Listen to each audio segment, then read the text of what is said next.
Hello, everyone. Welcome to the Mindscape podcast. I'm your host, Sean Carroll. Longtime listeners will know that one of the topics I'm very interested in here on the podcast is thinking, rationality, how human beings cogitate to make decisions about the world.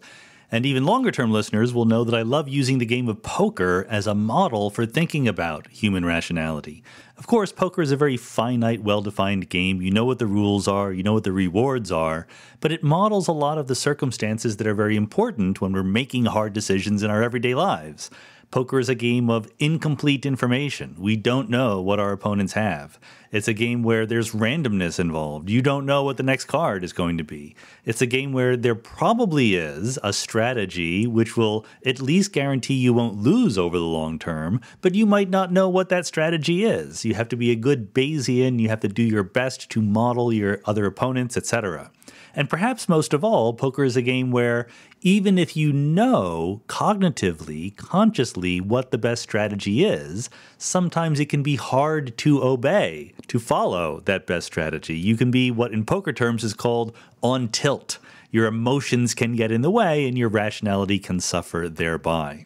So the perfect person to talk about all of these ideas with is Maria Konnikova, today's guest.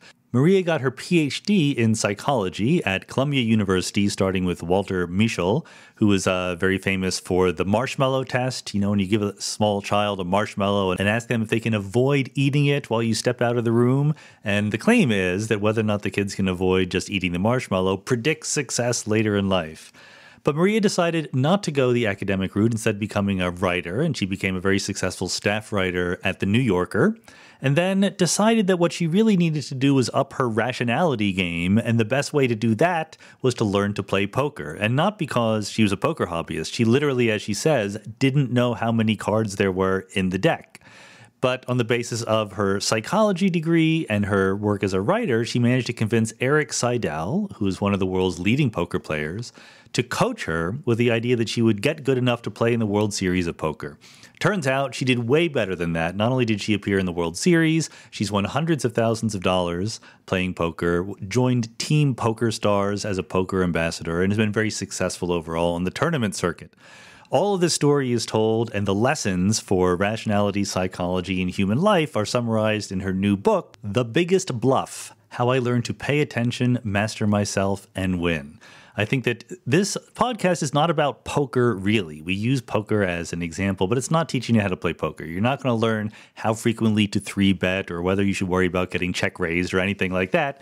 It's about human beings, how they think, how they reason, and in the laboratory of playing poker. So you'll learn a lot about human beings, maybe even be inspired to go play a few hands of poker while you're at it. Don't forget, there's plenty going on. If you want to go beyond just listening to the podcast, you're welcome to visit the website, preposterousuniverse.com/podcast, where every podcast has show notes, links to people's books, and also full transcripts of the podcast. You can also support the podcast on Patreon. You go to patreon.com/Sean M. Carroll. And in return for pledging $1 or $2 per episode of the podcast, you get to listen to the episodes ad-free, and you also get to ask questions every month as part of a monthly Ask Me Anything. So there's a lot going on during quarantine, during lockdown here, involved with the Mindscape podcast. I hope that this podcast is doing its tiny little part to keep us all sane and distracted from what's going on all around us. And with that, let's go.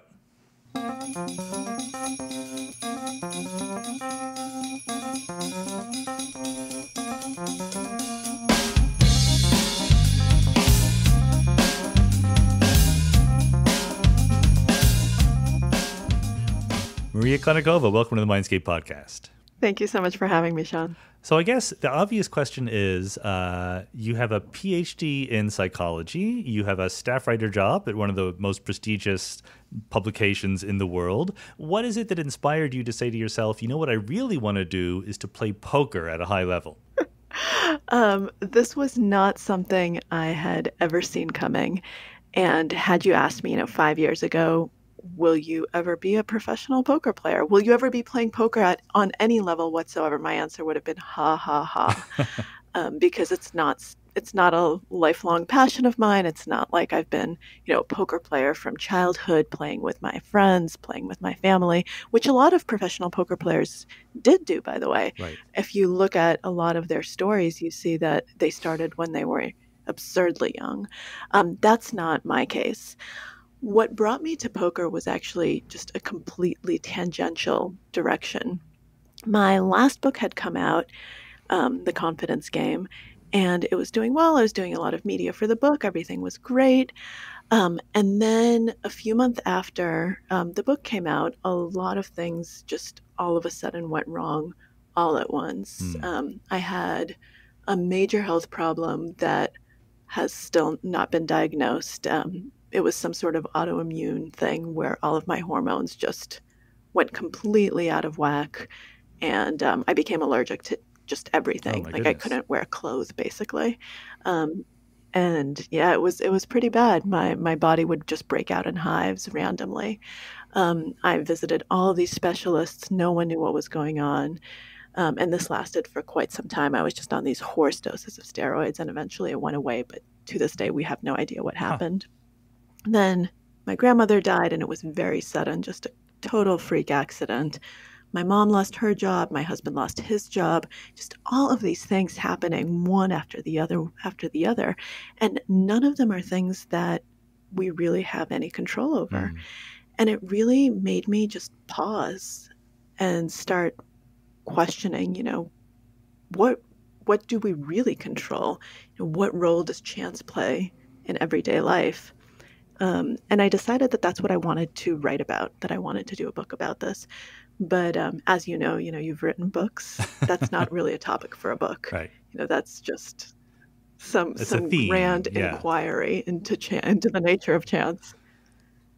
And I'm not, I'm not Schopenhauer. I'm not going to do a philosophical treatise. So I started reading about chance, and someone said, "Hey, you're interested in chance.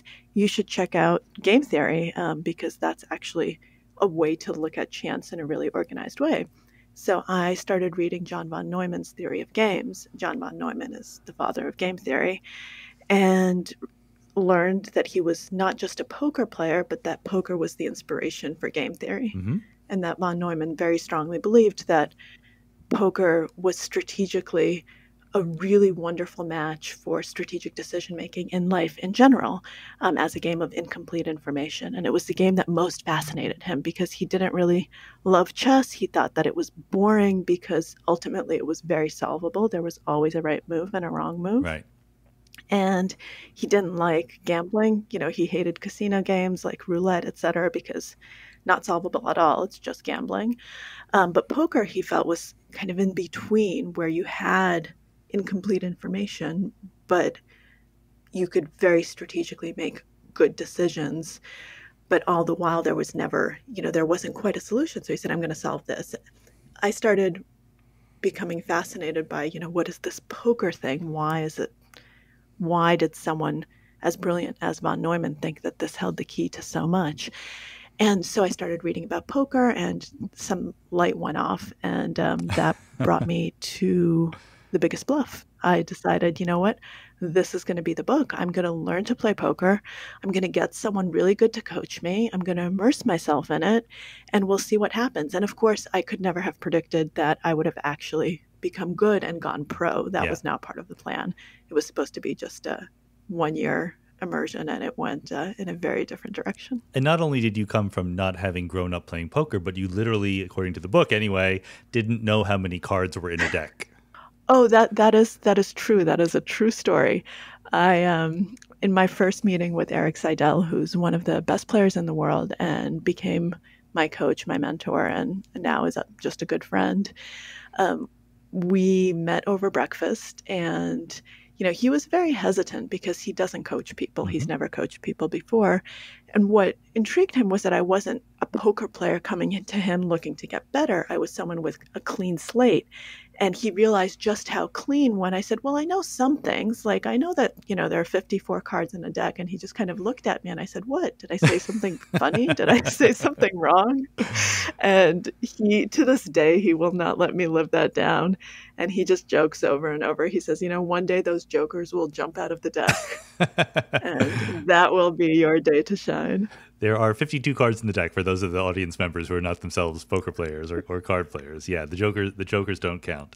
But yeah, I mean, I've heard also the story of von Neumann, one of the great mathematicians and physicists of the 20th century, right? And his interest in mixed games and the balance between randomness and control. But your interest, I guess, at the time, at least at the beginning, was, like you said, not to become the world's best poker player, but to sort of think of poker as teaching you something about life more generally. Is that safe to say?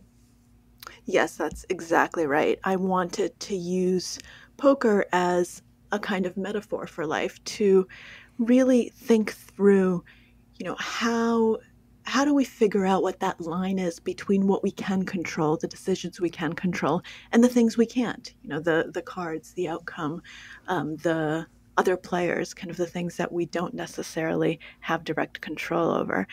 As time went on, I actually realized that in some ways poker was a much better metaphor for life than I could have ever imagined, and that it was also a perfect learning laboratory because I came from an academic background. I have a Ph.D. not just in psychology, but I studied the psychology of decision making, specifically under conditions of risk and uncertainty, which is very similar to a poker environment.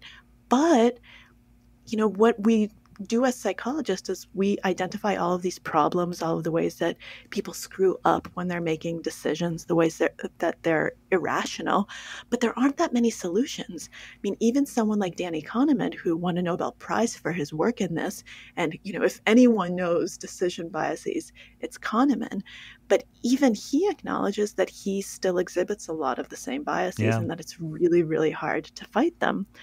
And as I started playing poker, I had this light bulb moment when I realized this is actually a perfect way to work through these biases and emerge on the other side a better, less biased decision maker. Because poker actually forces you to sample probabilities over and over and over. And you get to learn, what does 2% feel like? What does 10% feel like? You get to learn all of these things that in day-to-day life we never get to experience. And so it forces you to be more precise in your thinking. And it does so in an environment that's controlled. It's not life. Life is messy. Life is noisy. There's noisy feedback. You can always, say, oh, it's not my fault. It's the fault of this or that. And poker is much cleaner because it's a game. It's simpler. And so you can actually work through a lot of these kinks. And what I found as I started playing was that all of a sudden I was making better decisions away from the poker table, even when my poker playing was still not very good. Well, I thought it was very interesting near the end of the book you mentioned that Nassim Taleb of Black Swan fame thinks that the kind of thing you're doing by learning poker and imagining you can apply it to real life is not a good idea because he thinks that the games are too simple to model reality. Absolutely. He calls it the Ludic fallacy. And he says, don't do this. It's a fallacy. And whenever you have a Nassim Taleb fallacy, you have to kind of start saying, uh-oh, am I screwing up? Am I doing something wrong? And I think that he's absolutely right that poker is too simple. It's not life. But I think that that's where its strength lies because you can test out so much without the fear of the worst possible outcome, right? Because the worst possible outcome in poker is that you go broke. Again, if you're playing cash, however much you bought in for that, you lose it all. If you're a crazy gambler, you might actually go broke. But probably, unless you're involved with some shady elements, you're not going to die. Yeah, hopefully. And hopefully, we hope. And, there's only so much that can happen. It's not like life where anything can happen at any given moment. And so I think that frees you up to explore, to actually explore different elements of how you can be. You can learn, what does it feel like to be more aggressive? What does it feel like to do this? You can experiment. You can kind of play around with that. You can play around with different decisions, and you can see the immediate feedback in a way that you don't often get a chance to see in life.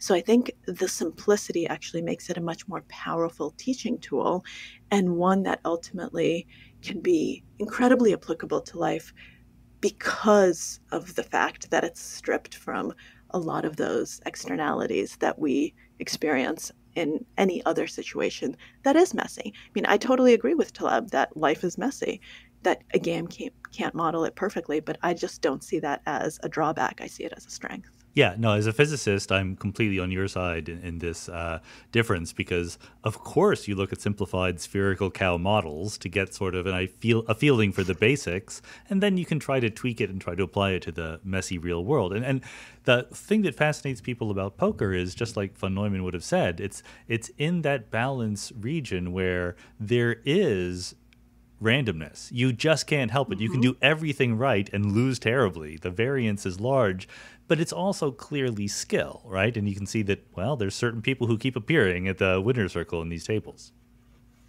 Absolutely, absolutely. And the way that I actually explain to people who think, oh, so no, you're a gambler. And I say, no, I'm not a gambler. I'm a poker player. It's two very different things. And poker is a game of skill. And the way that I explain the difference between kind of gambling, even like blackjack, where you can have, a mathematical edge, but you're still gambling, and poker is that in poker, I can have the best hand and lose, and I can have the worst hand and win. Right. And that's a very skillful element. And in no other game in the casino is that the case. And so that to me is just the epitome of skill. And sure, in the short term, luck is huge. I could sit down, with the best player in the world and beat him. And that's not because I'm suddenly the best player in the world. It's because I got very, very lucky. But if that same player and I were to play together for 100 hours, 1,000 hours, 10,000 hours, the longer the horizon, the more clear it becomes that they are the better player. I won't get lucky over the long term. The variance is going to kind of catch up with me. Yeah, and I think that I like the example that you give, that human beings are bad at randomness. We should talk a lot about the different biases that people have, because we make mistakes in trying to be rational all the time, and poker does sort of make us face up to them. But one of them is this difficulty in understanding what 2% means, like you said. I mean, I remember even in the last election when people like Nate Silver were saying Donald Trump has a 30% chance of winning, and then he won, and people said, well, you see, he was wrong, because there's 70% chance that Clinton was going to win. But 30% chances happen all the time. I mean, even 2% chances happen all the time, Absolutely. Right? Absolutely. It's huge. It's huge. I mean, people gave Nate so much crap for that. And I wanted to say, guys, look at how good his model was. I mean, 30%, that's immense. That's enormous. It's just, 30% is just, it's a hop, skip, and a jump from 30 to 50. Right. And people just, I think one of the other things that poker has really taught me is to be more comfortable with uncertainty, because the human mind, this is something that, I've talked about a lot. It's something that as a psychologist, I focus on a lot. The human mind just hates uncertainty. We're very averse to it. We like to resolve it. We don't like to be in this, gray world. We like black and white. We like yes and no. We like to put labels on things. We like to be sure of something. It's funny because my last book was about con artists, and the way that con artists often get people to fall for what they're selling is they give them certainty, right? They give them actually a story that makes sense. They give them explanations that make sense when people want them. They tell them what they want to hear. And that's just not the way the world works. Uncertainty is a huge part of everyday life, and we never know everything. And poker, just if you're going to be good at poker, you have to become comfortable in the world of uncertainty. You have to become comfortable knowing that you're never going to have all of the information. And that can be, that's a scary thing. That's a scary proposition in a lot of ways. And I mean, probably you're well aware of this from your psychology background, but one of the things human beings like to do is after the fact, they will come up with a story to why that thing had to happen, right? If whatever happened was just sort of predestined. And it's hard to just say, well, that's the way the cookie crumbled that particular time. Absolutely, absolutely. We have so much hindsight bias in the way that we analyze information. In fact, one of the things that I learned while playing poker that I've then applied to other areas of life that I really just encourage people to do if they want to make better decisions is keep track of your thinking in the moment so that you have a tool to protect yourself against hindsight bias. So, for instance, when I'm playing and I know that I'm going to have to talk through a hand with my coach, I think through my rationale. I'm raising here because X, Y, and Z. And I have to keep that in mind. It not only forces me to slow down and actually think through this decision and be reflective about it rather than reflexive about it and just do it because, oh, this seems like a good place to bet. But then it also gives me something to go back to and say, did I make the decision for the right reason? Because if the decision worked out, it's so easy to say, yeah, of course I made it for the the right reasons. And it's so powerful to do that because in life we so often just say, oh, well, I knew that, but I did it because of blah, blah, blah. And you didn't know that, right? You're actually rewriting history. All the time. Yep. If you like learning new things, and who doesn't, you might want to check out the Great Courses Plus, a streaming service that offers you courses from the great courses. These are sort of introductory college-level courses from some of the best professors in the world on a wide variety of topics. I've taught some on physics, on time, the Higgs boson, dark matter, and dark energy, but there's also courses on history, on literature, on hobbies like playing the guitar. For example, if you're enjoying today's episode, you might be interested in the psychology of human behavior, which is a full 36-lecture course offered by Professor David Martin, which takes you from the beginning of psychology through modern research methods up to some of the things that psychologists have learned. The Great Courses Plus is extremely convenient. There's a dedicated app, so you can watch anywhere from your mobile device, but you can also sit in the living room with your family and friends and share a course together. You can toggle over to your phone while cooking dinner. So don't wait any longer. Now's the perfect time to sign up. If you sign up at thegreatcoursesplus.com/Mindscape, you can begin with a free trial offer. That's thegreatcoursesplus.com/Mindscape. Start learning a whole bunch of new things today. And one of the things that von Neumann proved, I'm not going to get exactly the theorem correctly, but a game like poker does have an optimal strategy, right? It has a strategy where, in principle, if you played this way, no one else would consistently beat you. But no one knows what that is, right? So we have, on the one hand, this sort of mathy problem of, in one situation, what should you do if you were perfectly rational? And then we have the psychology problem of, can I bring myself to be perfectly rational in this situation? And how do you balance trying to learn those two things? Yeah, it's a difficult thing to balance, and I don't think we're there yet. I don't know when we'll be there yet. One of the things that I love is that to this day, von Neumann was so far ahead of his time, but to this day, poker hasn't been solved. Right. Go has been solved. So many things have. And poker, I actually talked to some AI researchers while I was researching the book to kind of get a sense of what they were thinking. And I had no idea. I knew that there were AI teams working on No Limit Hold'em, but I didn't know that poker was actually kind of the paragon of AI problems, that it was what people used to test AIs against to try to see, how does this work? And even when they can get something close, it breaks down multi-way against many people because, as you were saying, there is this problem of how rational do I want to be? There's a constantly moving rationality because it's different to say I can't be exploited and to say I'm going to win. Right. You want to play so if you know who you're playing against, the best strategy for you is not the game theoretical optimal strategy because you want to be exploiting the weaknesses in the people you're playing against. Absolutely. Absolutely. But if you're playing against someone who's also very good and who understands that, then they might start exploiting you in turn. And you just have this constant dance back and forth. And then you start thinking, oh, did they do this so that I would start exploiting them because they knew I would, so that they could put me in this horrible situation where they're going to counter exploit me much worse. Right. And it's just this constant iterative analysis. That's why it's so human. That's why it's so difficult. That's why it's so fascinating and beautiful in the end. And the particular way that we fail to be rational at the poker table is called going on tilt, right? When something happens to you and the poker players know that sometimes you're not at your best. And I think even though I'm a big fan of poker and have read lots of books about it, yours might have been the first book that pointed out you can go on tilt in a positive way. Like things are going too well for you and you become to think that you're a genius, as well as things are going terrible and you just become bitter. Yeah, absolutely. People do tend to think of tilt in a negative way. And I think the reason that I was able to, or that I thought of it in a much broader way, is that because my background isn't just decision making. My advisor in graduate school was Walter Mischel, who people might know as the marshmallow guy.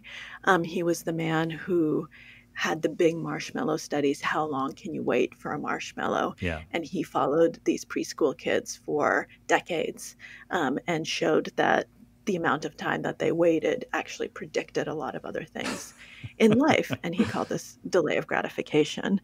And I was Walter's last grad student, and I had a chance to work with some of the old Bing students and to learn a lot about what self-control looks like and what emotion looks like and what tilt, even though I didn't know the word tilt at the time. It's a beautiful word, right? Shouldn't we? I feel like we should use it in every context.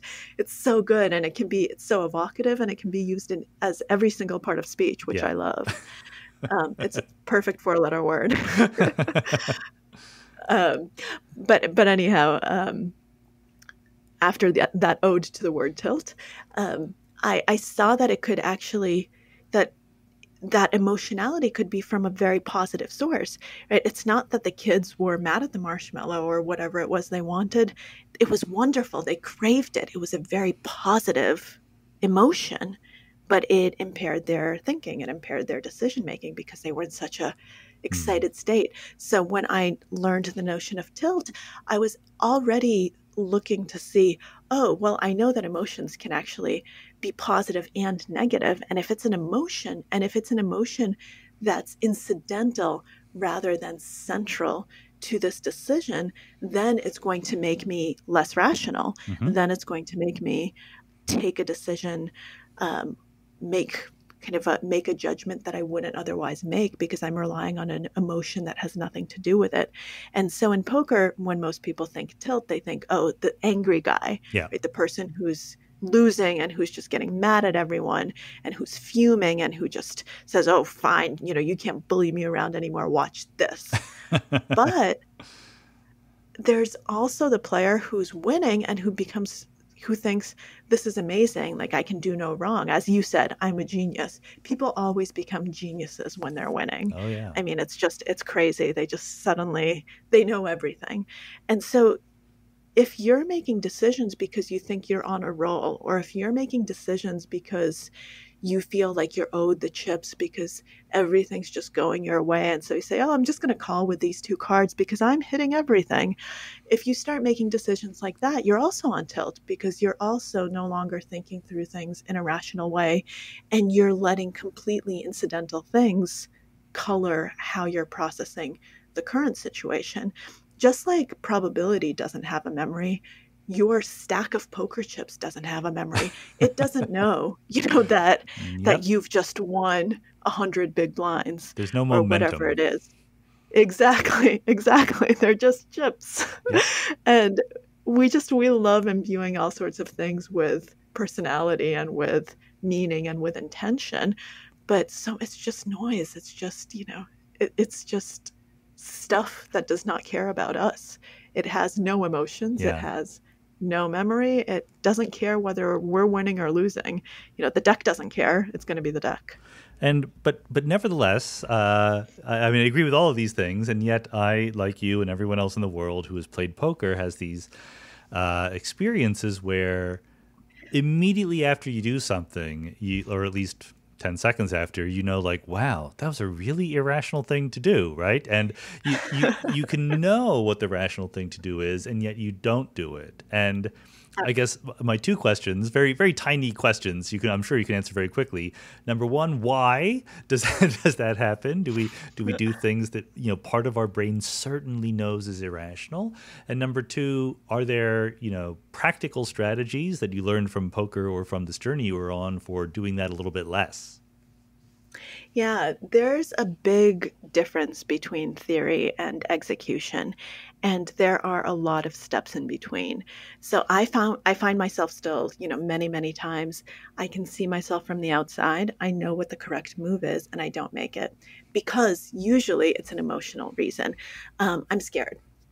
I don't think it's going to work. I don't want to lose a lot of chips. I don't want to take on the risk. I'm feeling risk averse.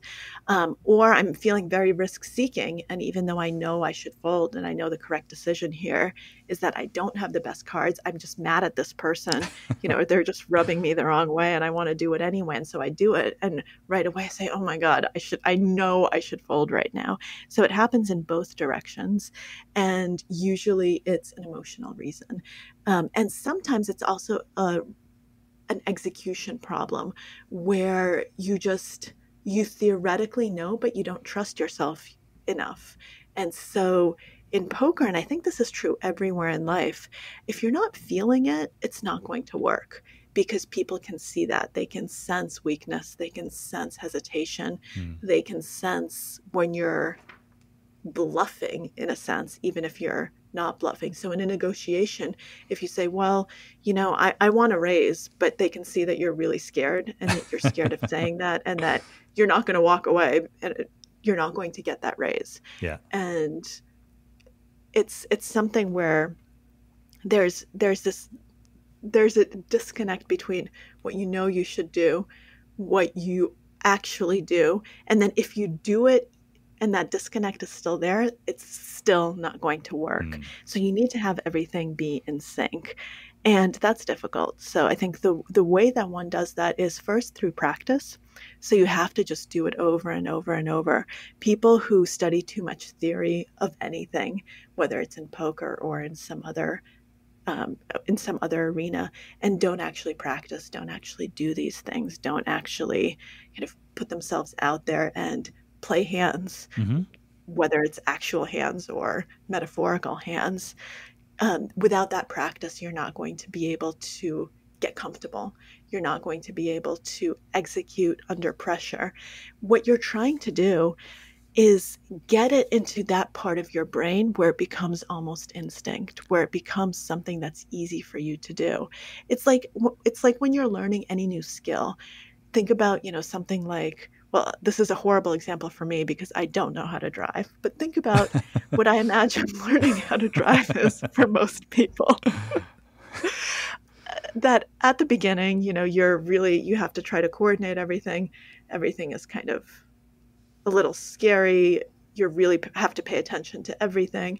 And then at some point it all goes on autopilot, so to speak. Right. And things become much easier, and then you can also start executing things that you couldn't do before, like 3-point turns, which I still am not quite sure what they are, but I know they're scary.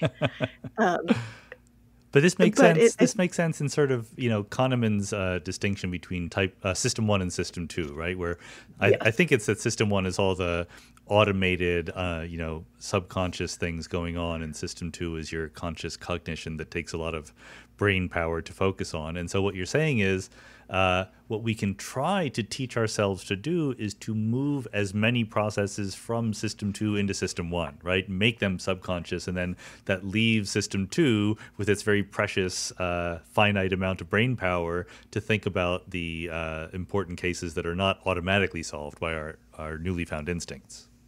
Exactly, exactly. A lot of it comes down to that. And a lot of it comes down to realizing when we need to put system two online. Hmm. When I was just starting to play poker, it was really hard for me to execute any sort of meaningful bluffs because I was just so worried about paying attention to everything. Yeah. And it's also because I had a very good teacher who would tell me, I need you to pay attention to the stack sizes. I need you to pay attention, to how many times this person has raised in the last 10 hands or 100 hands or whatever, just all of these things. And I'm thinking, I can't even find the poker room in the casino. How am I ever going to think about all of these things at once? And slowly, slowly, slowly, that becomes second nature because you're Right. getting used to doing it. And then all of a sudden you start being able to think, okay, are these the right cards to bluff with in this situation? Is this the right time to raise? Is this the right time to make the move?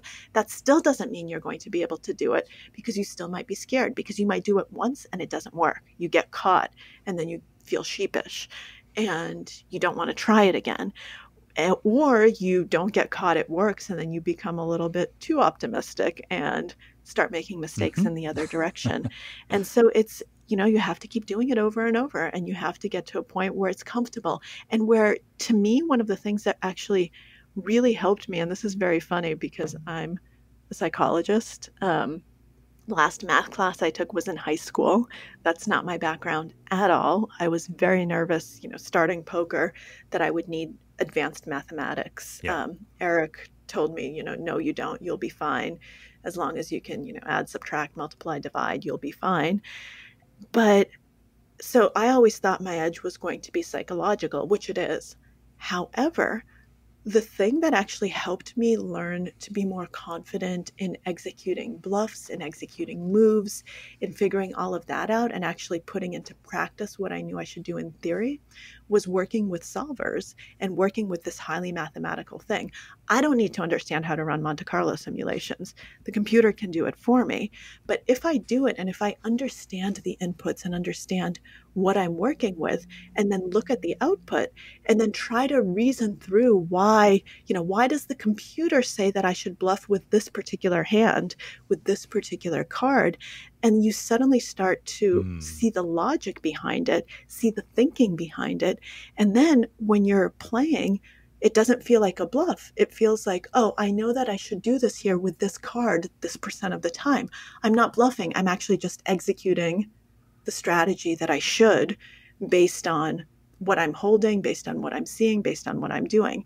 Of course, it's nowhere in this space, especially for me, especially for someone, who isn't mathematically inclined. But that was very surprising to me that a mathematical tool actually helped me psychologically be able to be more confident about some of these situations where I, in the past, couldn't execute, where I couldn't quite pull the trigger. It does make me wonder because I'm wondering about, again, why we do have these failure modes or these mistakes. Kahneman talks, I think, a little bit about how some of our heuristics and our instincts have evolved for certain reasons, but it almost sounds like what we should be aiming for at the poker table is to remove emotions from our decision-making process entirely, right? To become Spock or Data as much as possible. And maybe that is a difference between playing poker and living our lives.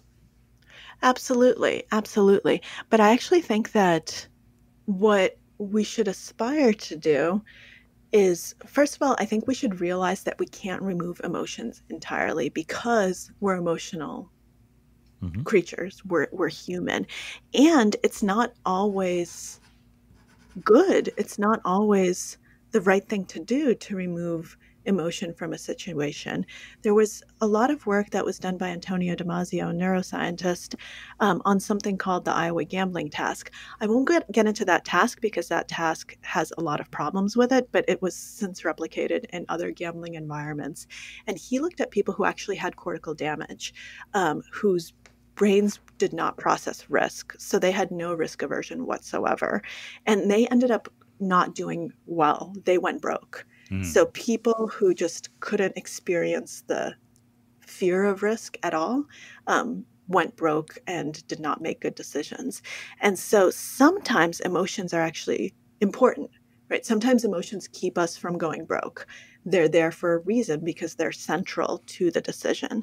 So I think what we need to learn is to actually be more mindful and more self-reflective and pay more attention to ourselves as we play so that we can, one, identify when we're feeling an emotion, two, figure out what the emotion is and where it's coming from so that we can 99% of the time, we want to discard it and say, okay, emotion, I see you're here. I'm going to put you aside. I know I'm feeling you, but you're not important for my decision.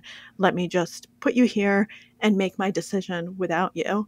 And then that 1% say, okay, you're actually telling me something important. Maybe I should listen to you. Maybe it is time for me to step away from the table because I'm just not capable of thinking clearly right now because I'm too angry. I can't control it. I can't actually put it aside or whatever it is. So I think a lot of it is about learning to see kind of those patterns, those thought patterns, those reaction patterns in yourself so that you can then just account for them and acknowledge them and then put them aside and make a decision without them. Let me pause for a second to talk about Policy Genius, a wonderful online website that makes it easy to understand how to buy insurance. You might not be thinking right now about something like life insurance or auto insurance, home insurance, and even if you do think about it, it can be intimidating. There's a lot of red tape, there's a lot of choices, there's a lot of terminology which maybe you don't know. Policy Genius makes it easy. They collect and compare quotes from the top life insurance companies all in one place. So all you do is enter some of your basic information and you can get quotes for what it would cost you to get different kinds of insurance, and then you can compare them yourselves, pick the one that you really like. Policy Genius will take care of all the paperwork and red tape for free. So if you hit any speed bumps during the application process, they will be there to take care of everything. So if you're one of the many people looking to buy life insurance right now, but you're not sure where to start, head to policygenius.com. Policy Genius will find you the best rate. They will handle the process completely. They'll get you and your family protected and hopefully give you one less thing to worry about. Yeah, and the idea of bluffing is probably one of the regimes in poker where emotions come in pretty strongly. And I remember being very impressed by when I first appreciated, I think it was von Neumann who proved that whatever the best strategy is in a game like poker, it's going to be a mixed strategy where you don't do the same thing every time in exactly the same situation. And that is exactly the kind of thing human beings are just not very good at judging. And so you have to be in a situation where you know what the on average best play is and yet not do it sometimes. And I don't know whether, there's probably some mixture of bringing emotions into the game because you want to be a little bit of a daredevil, but also suppressing the wrong emotions in these kinds of times. Absolutely, absolutely.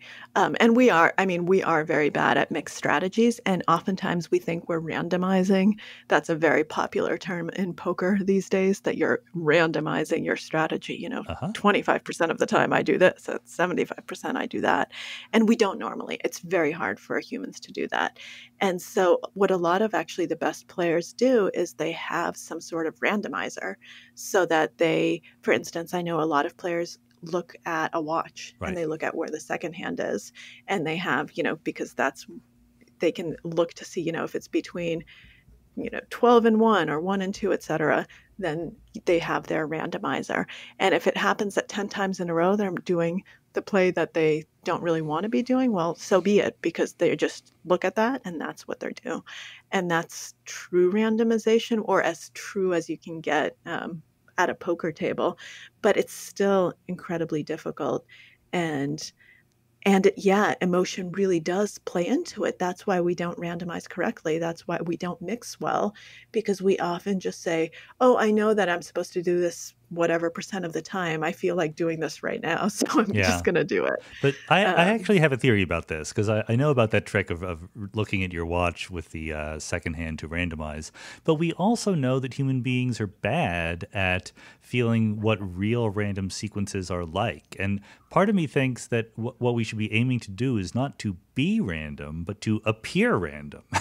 We should try to give the opponents at the table the appearance that we do something 30% of the time, whether or not it's actually that way. So I kind of think that it would actually be better just to judge, well, I've done this the last 3 times, and I know that I should do it only 3 out of 4 times. So next time with 100% probability, I'm going to do the other thing. I think that's really smart. When I was researching the Biggest Bluff, I met this man who's a really fascinating thinker whose name is Frank Lance, and he runs the gaming center at NYU. Sorry, Maria, I should say that both Antonio Damasio and Frank Lance are previous Mindscape guests, so the audiences know about them. That's great. Yes. Okay, excellent. So I had a chance to talk to Frank Lance, and he has done a lot with game design. And what he told me is that actually a lot of people, when they're designing games, they design the probabilities incorrectly on purpose because they know that the human mind doesn't experience real probabilities in a good way. So they know that players will get frustrated, if it's really random and they're just on a losing streak. And so they actually skew it. They skew their randomizer so it's not truly random. And one of the reasons he loves poker is because you can't do that in poker. And poker is a naturally random game. And so he thinks that it forces us to acknowledge that, and that it forces the human mind to actually kind of take that into account and to be just hit over the head with it and deal with it. And he actually thinks that it's a perfectly designed game, but one that modern game designers would never design because interesting. Yeah. Players would actually just rebel and say this is rigged. And if you think about it, think how many times people play poker online and say this is rigged. This is a rigged site.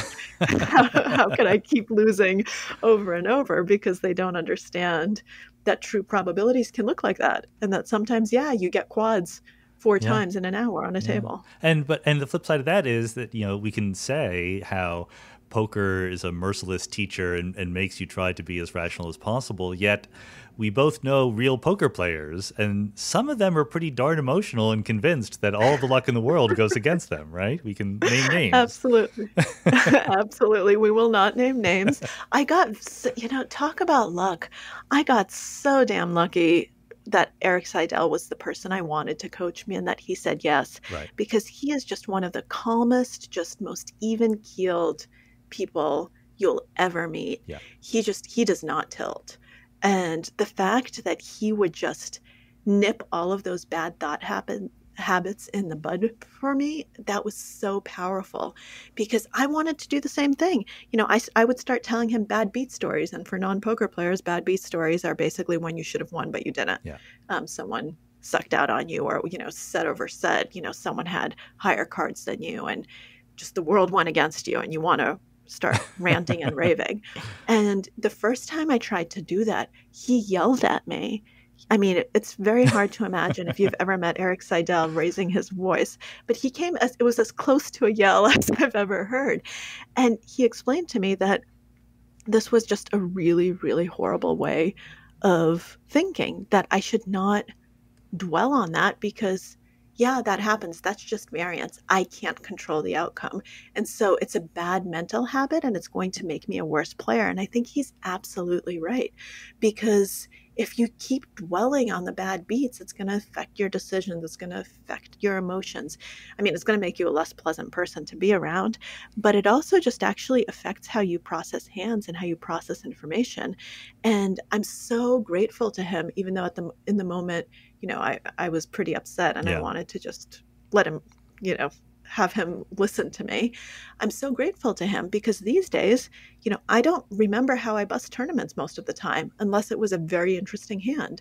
I don't even remember those hands because all I remember is when did I make an interesting decision? When were there interesting thought problems? What went wrong or what went right? How could my decision improve, not what the outcome was? And Eric would always say, I can listen to the hand. I want you to tell me the hand if you have a question about it, if there's something interesting. And so when we discuss hands together, he doesn't care how it ended. After my river decision is done, he doesn't care if I won or lost. Right. In fact, he doesn't even want to know. That information is totally irrelevant. All he cares about are the decision modes leading up to it. And I think that's so powerful. And that really, it's very freeing, because if you just think that way about everything, not just poker, it really helps you, I think, let go of things and just be a much more even-keeled person. Now I understand why Eric is such just a Zen master. Well, I think Zen master is exactly the term I was going to bring up. I mean, it's almost monkly or saintly, this idea that the process and what we do is what we should be focusing our judgment on, not the outcome. I mean, in the real world, the idea of being results-oriented sounds like a compliment, right? But poker players use it as an insult because you care about what the result was, not whether or not you made the right decision. Absolutely, absolutely. And being results oriented is one of the worst mistakes you can make as a poker player because it's going to stop you from improving, because you're going to take the wrong information and you're going to draw the wrong conclusions. You know, if a really bad decision works out a few times, you're like, oh, I should always do this because they always fold here. And no, you just got very lucky, and you got lucky twice. And that's all that happened. You made really, really bad decisions. Right. And so it's so important not to be results oriented. And it actually, it also keeps, I think one of the reasons that Eric has had the longevity that he's had is because he's been very savvy about managing his money, even when he's winning, because he knows what variance looks like. Yeah. He knows that no matter how much he wins now, that doesn't mean he's going to keep winning at the same rate. So many players who could have been great players just went broke because they go on a hot streak, the variance is in their favor, they make a lot of money, and then whoops, they stop winning. But by that point, they've already spent it all, right? And there they go. There goes their career. So I think that it's important not to be results oriented, not just when you're playing poker, but to then take that thinking in a broader way. Well, and that's a lesson where maybe slightly less confidently, but we can apply it to broader questions of outcomes and results in life, right? There are people who, do take wild risks. Many of them fail and we never hear of them. Some of them do really, really well. And in their minds and in the minds of the rest of the world, they're geniuses and could do no wrong. But if if a million people flip a bunch of coins, some of them are going to get 10 heads in a row. Absolutely, absolutely. And then, the ones who are successful write books and use hindsight bias to explain exactly why they were successful. And then other people try to do it because you're choosing on the dependent variable, which you cannot do. Not supposed to You need to have, exactly. You need to have all those other cases. Okay, well, what about all the companies that did everything you're doing and failed, or all the people who did everything you're doing and failed? And it's so hard for us to think that way. We look at the success stories and we want an explanation. We want certainty. We want a story. We want a narrative. We want to know, what brought you from point A to point B. And it's so easy once the success is there to supply the reasons. And this is very unlike academia or journalism, where the best people inevitably rise to the top for reasons of value and virtue. Absolutely. Always. Just so everyone knows. Yeah, just so everyone. And podcasting also, yes. Absolutely. Speaking of best which, podcasting. You were trained psychologist, and this was, I guess, your pitch to Eric Seidel, one of the world's best poker players. Like, you're bringing a slightly different angle to this. Did it help? Did being a trained psychologist, when you sit down at the table, once you know the basic mathematical formulas and probabilities, were you able to psychologize your fellow players a little bit? And was that a useful skill? Absolutely. I actually do think that being an outsider more broadly, but a psychologist and a journalist, really helped me. So the psychology part helped me identify a lot of the things and a lot of the dynamics that I was seeing. And so I had a framework within which to work so that I knew, I could not just see the bias, I could name the bias, I knew what was happening, and it helped me address it better because I had this metacognitive awareness that I think a lot of people who are playing at the poker table don't have, simply because that's not their background, that's not their framework, that's not the way they think through things. But I think that really helped. And also knowing, how people can tilt in a lot of different ways helped me identify positive tilt, helped me identify all of these dynamics. So Walter Mischel, my advisor, he had this theory that basically we all only exist within situational contexts, and we're different people in different contexts.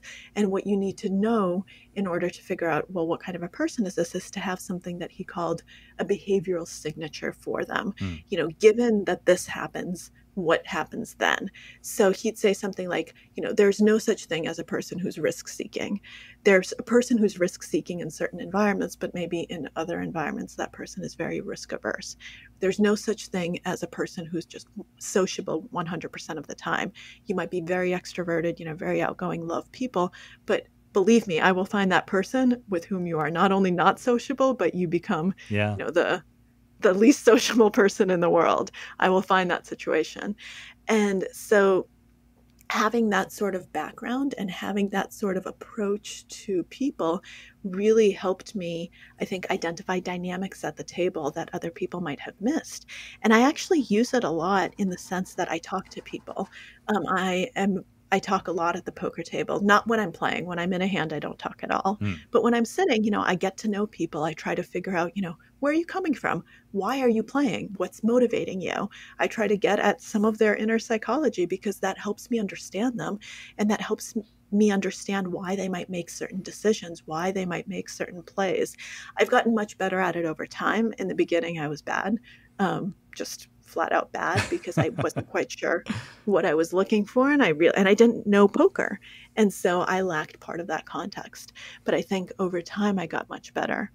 And then the journalist part of me, I think, was incredibly helpful because I'm used to listening. I'm used to being in the background and just letting people tell me their stories. And at the poker table, it's so valuable not to have your own ego at the table, and to just look at everyone else and let them tell you what their stories are. I think that's one of the things that actually is my biggest edge, is that I try to keep my ego out of it. Well, one of the great things about your book, I think, is that you seem to delight, you take a special pleasure in talking about your failures when something went terribly wrong. But that's what's educational, right, to the rest of us. And one of them was that, early on in your career, you would make what this is a term of art in psychology, but you called thin slice judgments, where basically judging someone on their appearances and leaping to a conclusion too quickly and ignoring contrary signals. So that's another thing that poker, I guess, teaches us to be better at. Oh, absolutely. And yes, this is a term of art in psychology, where you use a thin slice of someone to then just make a judgment about everything. And there are so many stories I could tell you about poker, but usually they involve guys in tank tops and with big biceps and tattoos. I mean, that's usually, and usually facial hair too. That's how a lot of these stories start. But also, or little old ladies, right? I mean, there are or things little old ladies. Yes, that too, or little old ladies. And those are kind of the two strongest, but boy, was I wrong in so many instances where I just saw a guy like that and I'm like, he's a bully. He's going to be like a total poker bro. Right. He's going to be trying to. And a lot of times they're not. They're just normal players, or sometimes they're even very tight and like they aren't aggressive at all. And if they're aggressive, you have to be really careful. And the little old ladies, even though you think that they're your best friend and that they're harmless and that they're so nice and sweet and wonderful, if they're good poker players, and a lot of them are, they will then throw that right back at you. And there's no female solidarity there. Nope. They'll be telling you that you're a sweet young darling while they're counting your chips in their stack, right? Exactly. I mean, there's a saying in poker, there are no friends at the poker table. And it's so easy to forget it. I mean, I've forgotten it so many times. I still sometimes forget it because, I don't want to be mean. Or you want to be friends, but I think nothing personal. Or you can't possibly be bluffing me. I mean, we were having such a nice conversation. I know. Well, Jennifer and I both like playing poker, but we won't play at the same table in the casino together. It's just asking for trouble. Absolutely. I think that that's a very wise policy. I hope you're never at a table in a tournament together. There have been some interesting situations with, I don't know if you know the Greenwood brothers, Sam and Luke. No. They are identical twins, and sometimes they're both high stakes tournament players. Both really nice guys, really ethical. There's never been any hint of anything untoward between the two of them, but it's awkward, right? You're sitting right next to your identical twin. You're like, okay, I'm going to have to bluff you because Right. Yeah. because that's what's going on. And they do not soft play each other. Sometimes it's just vicious when you watch them on a TV table and you're like, ooh, that's awful. You can see it happening. Yeah. Well, one of the themes in your book that's relevant to this is you have a search for the right metaphor to bring to your adventure as a poker player. Like you started off, I forget what there was, like you were an army general, and then you were a jazz musician and a detective, and then eventually a storyteller, right? I mean, Yes. you realized that, and this was in your wheelhouse. Like when you look at these people who you're playing with, telling an inner story about who they are, and more specifically, telling a story about that particular hand and the actions they took in it was very helpful in deciding how to respond. Absolutely.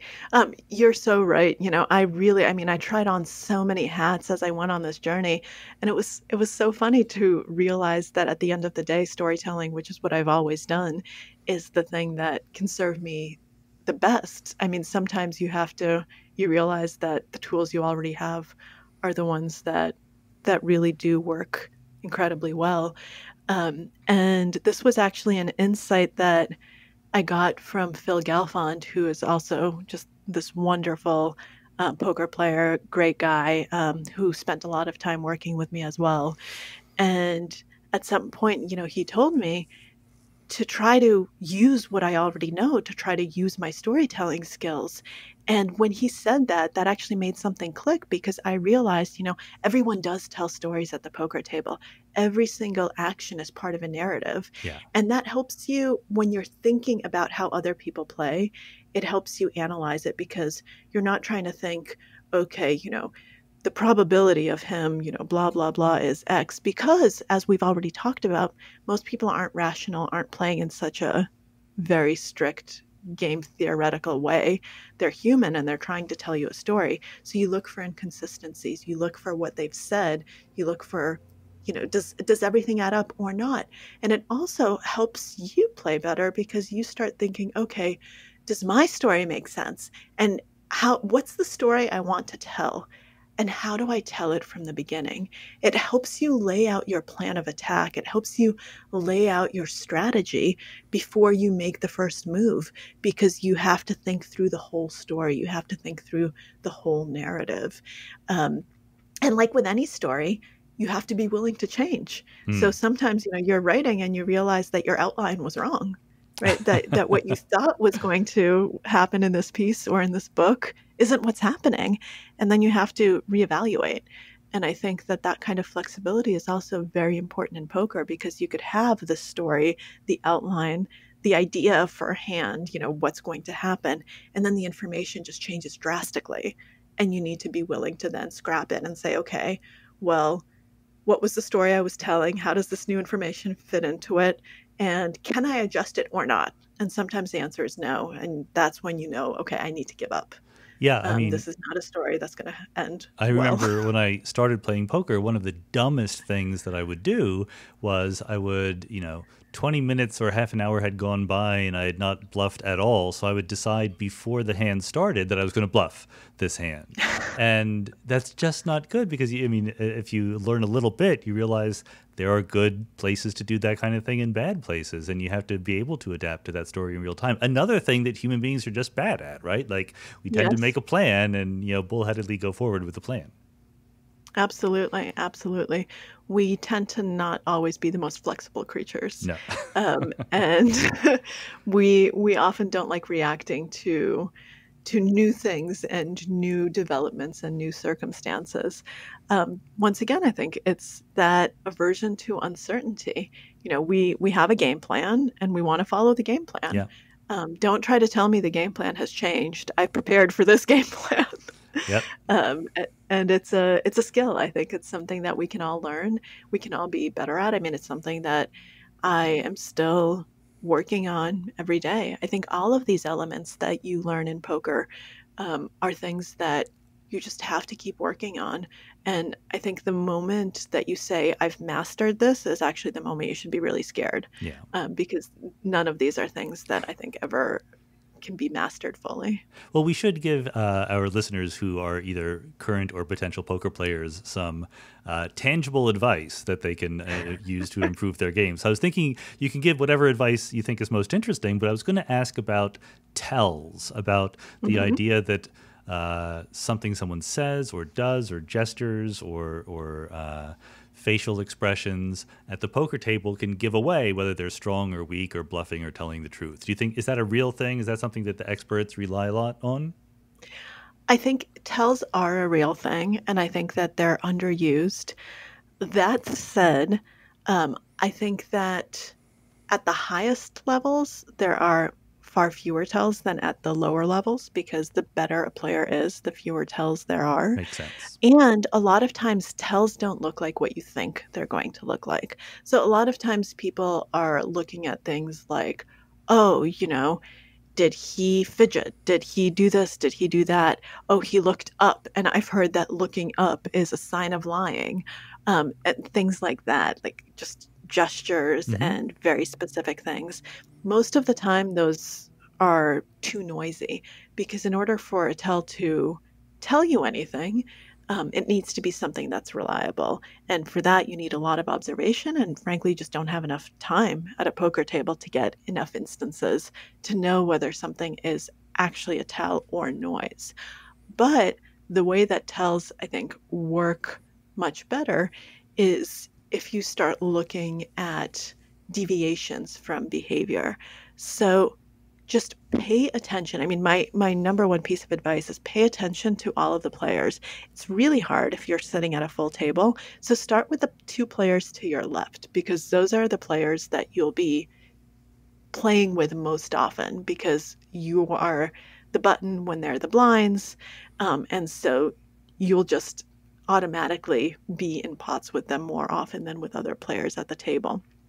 And just watch them and look, how are they sitting? How are they acting normally when they're not playing? How are they acting in a hand?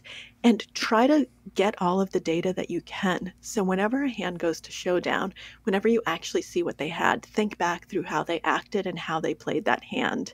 Were they bluffing or not? Because you have some concrete evidence. And then you can actually start drawing some sort of vague connection.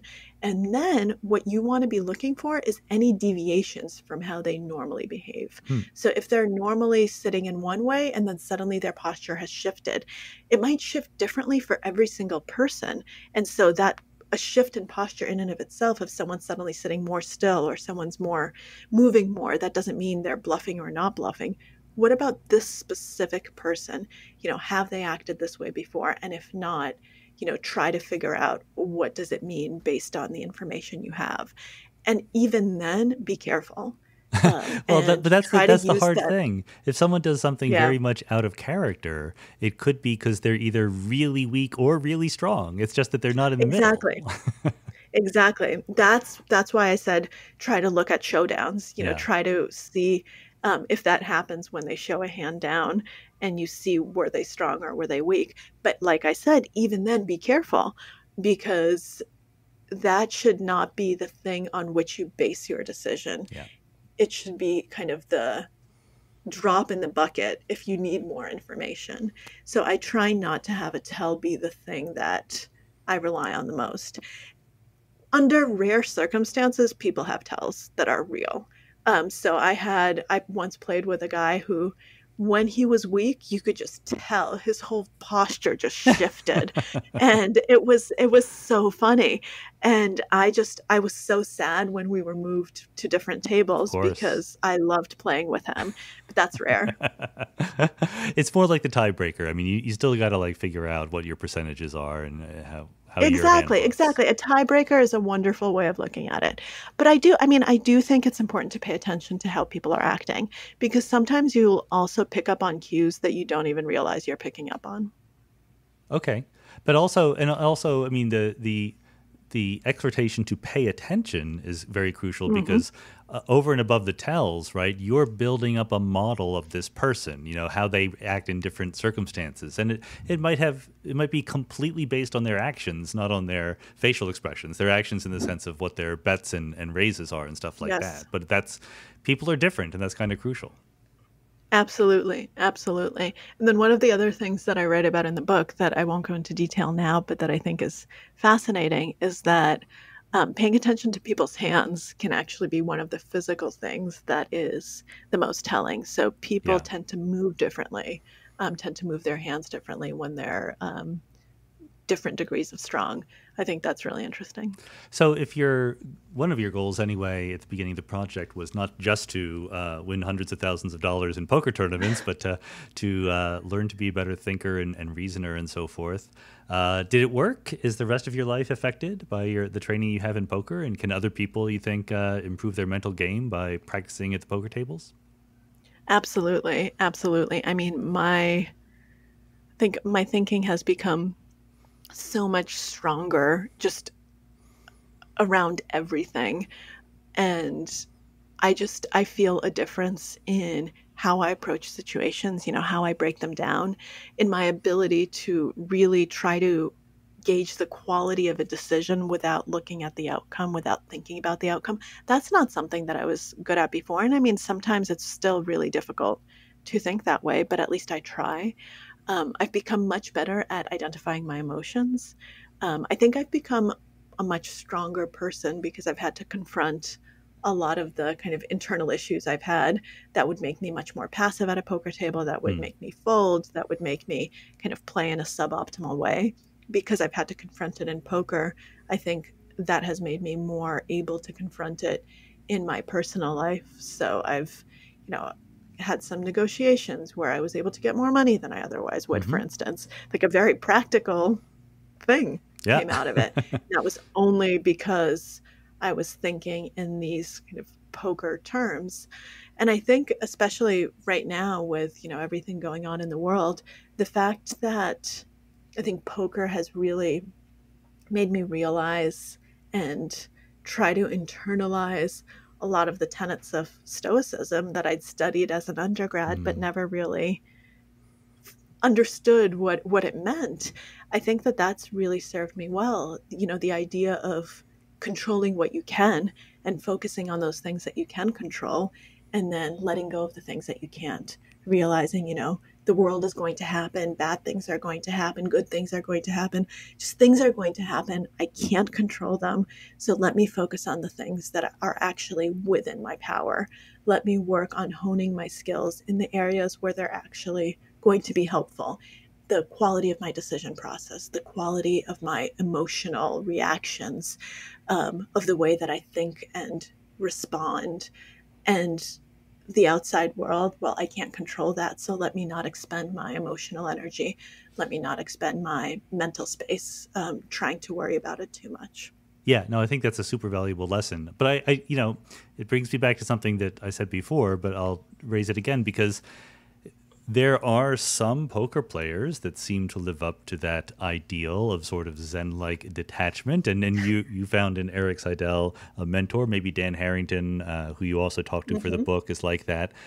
But there's a lot of very successful poker players who just seem like crazy thrill seekers in some way, right? And even if they win $1 million, they lose it playing baccarat the next day. So there's clearly some weird balance, give and take, or maybe it's just an ability to turn on and turn off that irrational thrill seeking that because you need to be able to say, you know what, I have a really bad hand, but I think I can force this person to fold, so I'm just going to make a crazy bluff. And that I don't know whether Zen-like detachment is the right attitude to bring to that.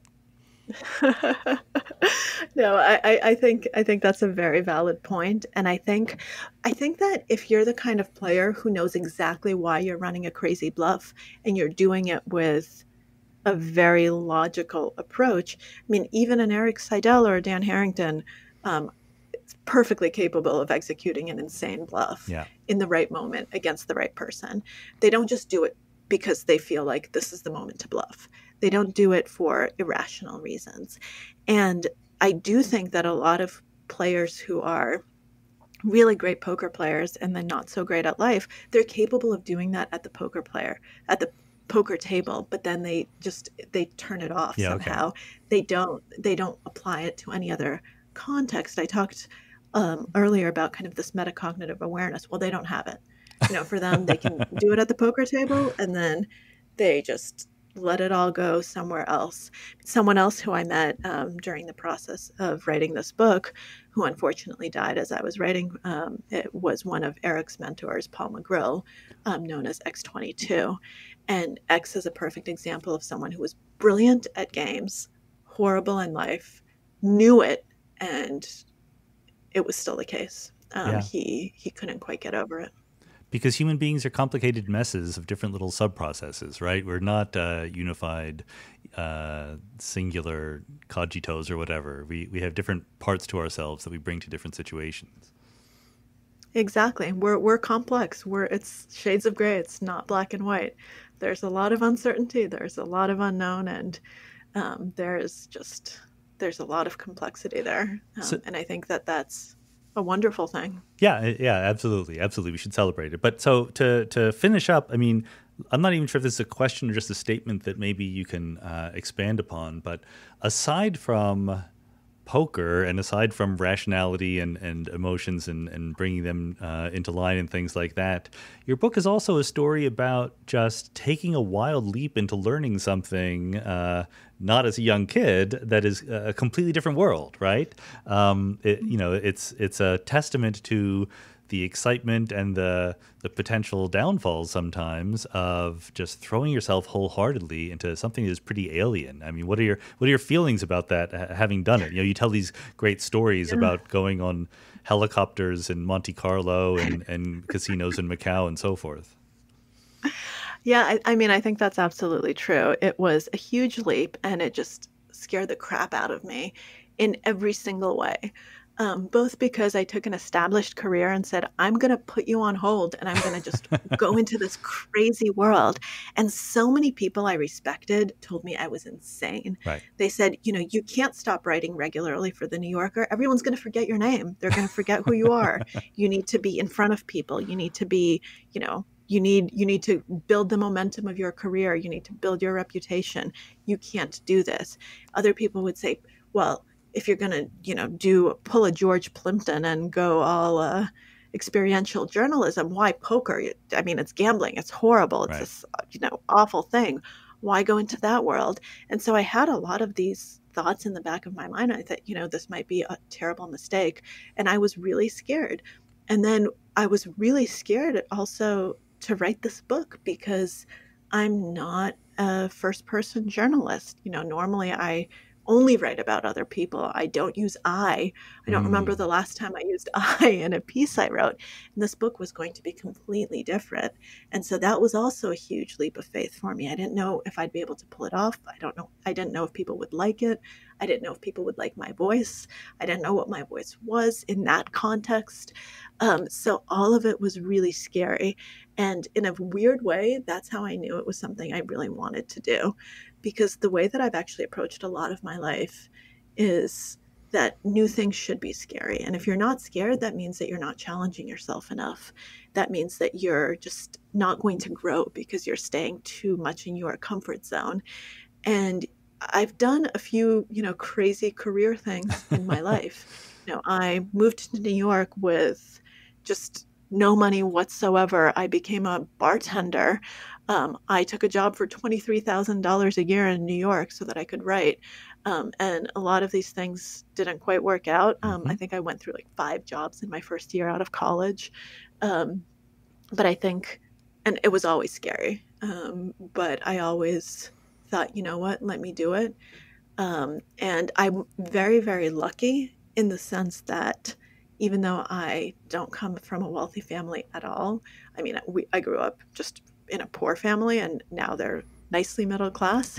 But, we came from the Soviet Union. We had nothing. We were just political refugees.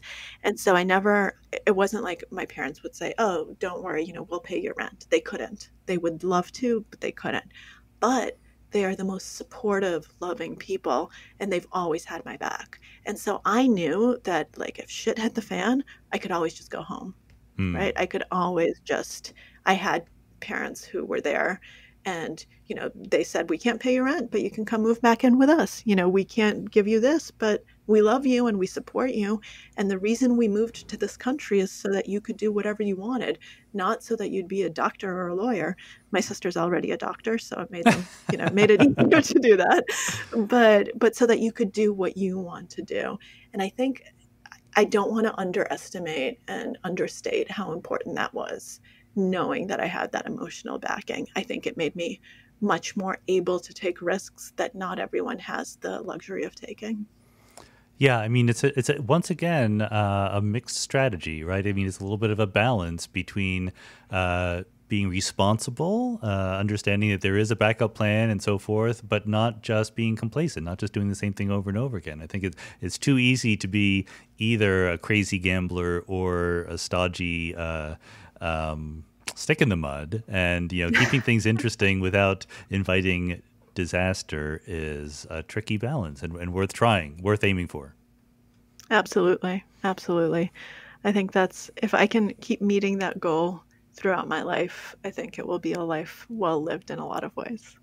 Me too. And I think the book is a great success, and people who read it will get that feeling, and the excitement will come across. So Maria Konnikova, thanks so much for being on the Mindscape podcast.